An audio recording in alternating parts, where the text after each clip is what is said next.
Hello friends, బీరకాయ తొక్కు పచ్చడి ఎప్పుడైనా చేశారా లేదా? ఇప్పుడు నేనైతే బీరకాయ తొక్కు పచ్చడి చేస్తున్నాను. టేస్ట్ అయితే చాలా బాగుంటుంది. ఇడ్లీ, దోశలోకే కాదు రైస్‌లోకి కూడా బాగుంటుంది. ఫస్ట్ ప్యాన్ పెట్టుకొని ఆయిల్ వేసుకొని, ఆయిల్ హీట్ అయిన తర్వాత కొద్దిగా పల్లీలు వేసుకొని వేయించుకొని ఒక బౌల్‌లోకి తీసి పక్కన పెట్టుకోండి. ఇప్పుడు అదే ప్యాన్‌లో 1 స్పూన్ వరకు ధనియాలు, 1 స్పూన్ జీలకర్ర వేసి మంచిగా ఫ్రై చేసుకోండి. ఈ ఫ్రై అయిన తర్వాత ఒక 12 పచ్చిమిరపకాయలను కూడా వేసుకొని వీటిని కూడా మంచిగా ఫ్రై చేసుకోండి. ఇవి ఫ్రై అయిన తర్వాత ముందుగా క్లీన్ చేసి పెట్టుకున్న బీరకాయ తొక్కుని ఇందులో వేసుకొని వీటిని కూడా మంచిగా ఫ్రై చేసుకోండి. ఇవి ఫ్రై అవ్వటానికి కాస్త టైం ఎక్కువే పడుతుంది. ఇలా ఫ్రై అయిన తర్వాత ఇందులోకి కొద్దిగా పసుపు వేసుకొని వీటిని కూడా కలుపుకొని మంచిగా ఒక 2 నిమిషాలు ఫ్రై చేసుకొని దీన్ని పక్కన పెట్టేసుకోండి. ఇప్పుడు అదే ప్యాన్‌లోకి ఒక పెద్ద సైజు టమాటాని చిన్న చిన్న ముక్కలుగా కట్ చేసుకొని వేసుకొని వీటిని కూడా మెత్తబడేంత వరకు ఫ్రై చేసుకొని తీసేయండి.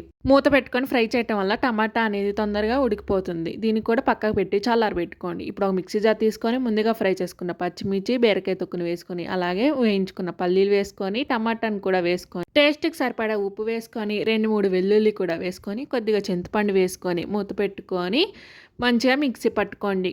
ఇడ్లీ, దోసల్లోకైతే మెత్తగా పట్టుకోండి. రైస్‌లోకైతే కొంచెం కచ్చా పచ్చాగా మిక్సీ పట్టేసుకొని దీన్ని పక్కన పెట్టుకోండి. ఇప్పుడు ముందుగా ఫ్రై చేసుకున్న ఫ్యాన్ ఉంది కదా! ఆ ప్యాన్‌లో కొంచెం ఆయిల్ వేసుకొని పోపు దినుసులు, కొంచెం కరివేపాకు, కొంచెం ఎండుమిరపకాయలు, 4, 5 వెల్లుల్లిని దంచుకొని వేసుకోండి.